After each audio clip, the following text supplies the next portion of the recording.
The live TV, सच सबसे आगे। नमस्कार, द लाइव टीवी देख रहे हैं आप। आपके साथ में हूं आदित्य कुमार। सवाल पहले से ही था कि जो बुलडोजर की कार्रवाई की जा रही है, क्या यह न्याय संगत है या नहीं, क्योंकि जिस तरीके से लोगों के घर गिराए जा रहे हैं उस पर सवाल कई सारे खड़े हो रहे थे। ना नोटिस, ना कुछ नहीं, बस सीधे आके बुलडोजर की कार्रवाई कर दी जाती है, ना जांच होती है, ना कुछ होता है। इसको लेकर अब इलाहाबाद हाईकोर्ट के पूर्व मुख्य न्यायाधीश ने भी बहुत सारी बातें कही हैं। उन्होंने कहा है कि प्रयागराज में मोहम्मद जावेद का घर गिराना पूरी तरीके से गैर कानूनी है। इन पूर्व जस्टिस का नाम है गोविंद माथुर। गोविंद माथुर जी ने सीधे तौर पर कहा है कि प्रयागराज में जो कार्रवाई की गई, जो जावेद का घर गिराया गया, यह पूरी तरीके से गैर कानूनी है, यह कहीं से भी न्याय संगत नहीं है। उसके बाद कई सारी बातें हुई हैं, वो सब आपको बताएंगे, लेकिन क्या कुछ कहा पूरा डिटेलिंग हम आपको बताते हैं कि पूर्व मुख्य न्यायाधीश जस्टिस गोविंद माथुर ने कहा यह पूरी तरीके से गैर कानूनी है। यदि यह मान भी लिया जाए कि उस घर को गैर कानूनी तरीके से बनाया गया था, जैसा कि करोड़ों भारतीय इसी तरह रहते हैं, फिर भी यह स्वीकार नहीं किया जा सकता है कि आप उस घर को तोड़ दें। सीधे तौर पर कहा गया है, जबकि वो व्यक्ति हिरासत में है। यहां कोई तकनीकी मामला नहीं है, यह कानून का सवाल है। उन्होंने सीधे तौर पर कहा कि यह कानून का सवाल है, इसके नाम पर यह जो चीजें हो रही है गलत हैं। कई करोड़ों ऐसे लोग हैं जो इस तरह से रहते हैं, जिनके अभी तक जमीन पट्टा नहीं। अभी ऐसे देखते हैं गांव घर में होता है कि जमीन किसी और की, कोई वहां रह रहा है, किसी ने स्टाम्प पे लिख दिया, जो स्टाम्प की वैल्यू अब नहीं मानी जाती, तो इस तरीके से उसके घर को गिरा देना, तोड़ देना, यह गैर कानूनी है, साफ तौर पर कहा गया है। और आप समझिए, जो घर गिराया गया जावेद का, वो जावेद के नाम घर भी नहीं था। दरअसल जावेद के वकील जो है वो के राय हैं। के राय ने कहा प्रयागराज प्रशासन ने जिस घर को गिराया है वो जावेद के नाम पर नहीं था, वो घर उनकी पत्नी परवीन फातिमा के नाम पर था। जो मकान परवीन फातिमा के नाम पर था, जिसे उसके पिता ने गिफ्ट किया था, यह वकील का कहना है, जिस मकान के स्वामित्व से जावेद मोहम्मद का कोई मतलब नहीं है, उस व्यक्ति के नाम पर नोटिस जारी कर मकान को जमींदोज करके प्रशासन ने परवीन फातिमा और उनके 4 बच्चों को बेघर कर दिया है। अब अंदाजा लगाइए कि जो घर जावेद के नाम नहीं था उसको भी गिरा दिया। सिर्फ जावेद पर यह कहकर उन्हें टारगेट किया गया कि जावेद ने हिंसा फैलाई, ये किया, वो किया, और बस उनका घर गिरा दिया गया। आप समझिए कि जो पूरी तरीके से हुआ है ये गैर कानूनी है, ये कहीं भी कानून संगत, न्याय संगत नहीं है। यह बात सीधे तौर पर कही गई है।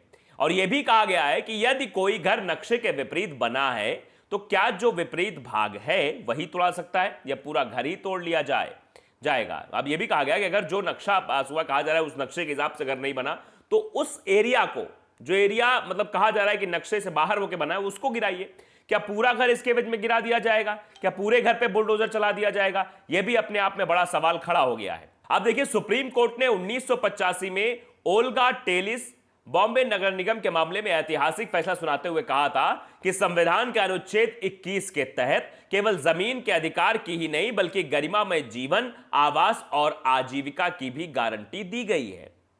समझिए, जीवन के अधिकार की गारंटी नहीं है, गरिमामय जीवन, आवास और आजीविका की भी गारंटी दी गई है। कोर्ट ने उस वक्त कहा था कि जिम्मेदारी वास्तविक षड्यंत्रकारियों पर डालनी चाहिए, जो वास्तविक षड्यंत्रकारी उस पर जिम्मेदारी डालनी चाहिए।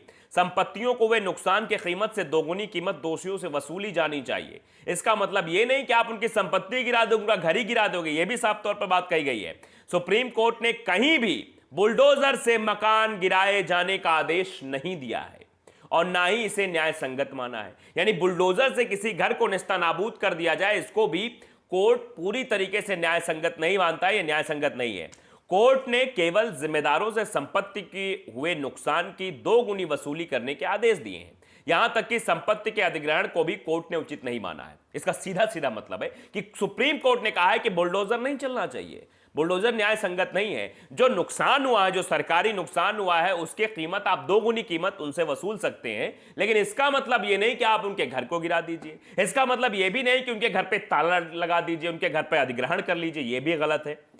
आप समझिए किस तरीके से कल प्रयागराज में 4 घंटे तक बुलडोजर का नंगा नाच चला और जावेद, आफरीन, फातिमा जैसे नाम, इनके बीवी बच्चों को आधी रात पुलिस उठाकर ले गई और 48 घंटे में घर पर बुलडोजर चल जाता है। आप अंदाजा लगाइए, पहले घर से इन्हें बाहर निकाला जाता है और फिर 48 घंटे के अंदर इन पर बुलडोजर चल जाता है।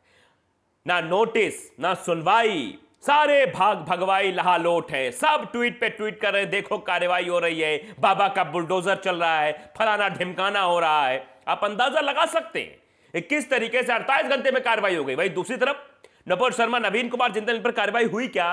इनको गिरफ्तार किया गया क्या? नहीं किया गया। लेकिन यहां पर बिना नोटिस, बिना सुनवाई, बस बुलडोजर आया और बुलडोजर सीधे घर पे चला दिया गया। घर वालों को पहले बाहर थाने ले गई पुलिस और बुलडोजर चला दिया। आप समझिए और देखिए कैसे बिकने के रास्ते पर चल रही जन पक्षधर मीडिया इसे एक्शन बताती है। आप अंदाजा लगाइए, जिसे जन पक्षधर होना चाहिए, जो मीडिया सच्चाई जिसको बयां करनी चाहिए, वो सच्चाई नहीं बयां कर रही है, वो इस तरह की चीजें कर रही है।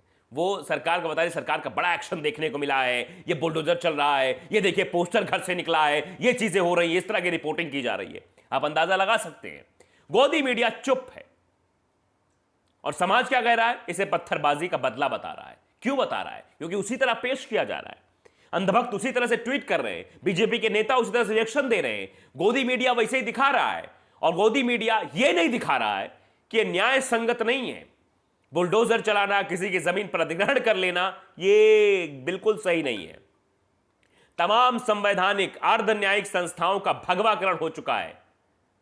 अब इस अंधेर गर्दी पर सब खामोश हैं। ये जो अंधेर गर्दी चल रही है, इस पर कोई नहीं बोल रहा, सब खामोश है। गोदी मीडिया, पत्रकार जिसे सच दिखाना चाहिए, जिसे सवाल उठाना चाहिए बुलडोजर पर कि बुलडोजर आखिरकार क्यों चल गया।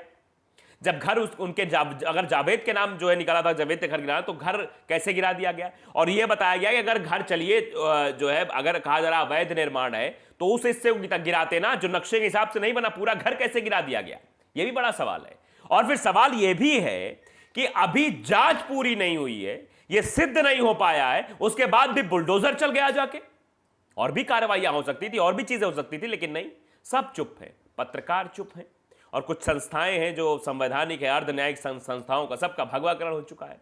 सब इस अंधेर गर्दी में चुपचाप तमाशा देख रहे हैं। मुझे कोई ज्ञानी संविधान की एक धारा दिखा दे इस बुलडोजर जस्टिस को जायज ठहराती हो। जो बुलडोजर जस्टिस हुआ है, इसको कोई जायज ठहरा दे, ऐसी कोई संविधान की एक धारा दिखा दे। संविधान का पोथा लिखकर चेहरा चमकाने वाले बहादुर भी नहीं बोलेंगे क्योंकि उन्हें दुकान चलानी है। उनकी दुकान बंद हो जाएगा, ये सब करने के लिए बोलेंगे वो। उनकी हिम्मत नहीं है कि अपनी ही पोथा लेकर इंसाफ मांगे। संविधान की दुहाई उनके लिए चेहरा बचाने का जतन भर है। बस संविधान की दुहाई देंगे, लोकतंत्र की दुहाई देंगे, लेकिन अपना चेहरा बचाने भर है। और जन पक्षधर भी नहीं, क्योंकि अब वे पक्षकार हो चले हैं। जन पक्षधर नहीं है, अब वो एक पक्ष की बातें करने लगे हैं, पक्षकार हो गए हैं। उनके अंदर पक्षपाती मानसिकता प्रवेश कर गई है। भारत अब इजराइल बन चुका है। गाजा पट्टी में भी ऐसे ही बुलडोजर चलते हैं। इससे तौर पर कहा गया है कि भारत अब इजराइल बन गया, इजराइल की राह पर चल के पड़ा है। तो संविधान, लोकतंत्र, कानून जहां कुछ नहीं है। आप समझिए कि इलाहाबाद के पूर्व मुख्य न्यायाधीश जस्टिस गोविंद माथुर ने जो सवाल खड़े किए, वो सवाल अपने आप में बेहद अहम है कि आखिरकार ऐसा क्यों किया गया। क्या जो बुलडोजर की प्रक्रिया की गई है न्याय संगत है? बिल्कुल नहीं है। कहीं से भी न्याय संगत से नहीं ठहराया सकता है। यहां तक कि उस शख्स की जो है घर को या फिर संपत्ति को अधिग्रहण भी नहीं किया सकता। हाँ, ये कर सकते हैं कि संपत्ति वसूलनी है, दोगुनी तक वसूल सकते हैं जो सरकारी नुकसान हुआ है, लेकिन ये सब करना न्याय संगत नहीं है। आप इसे समझ सकते हैं कि देश किस धारा की ओर जा रहा है। तो द लाइव टीवी को अगर आपने सब्सक्राइब नहीं किया, सब्सक्राइब जरूर करिए, बेल आइकन दबाइए ताकि सच खबरें आप तक पहुंचती रहें। नमस्कार। द लाइव टीवी, सच सबसे आगे।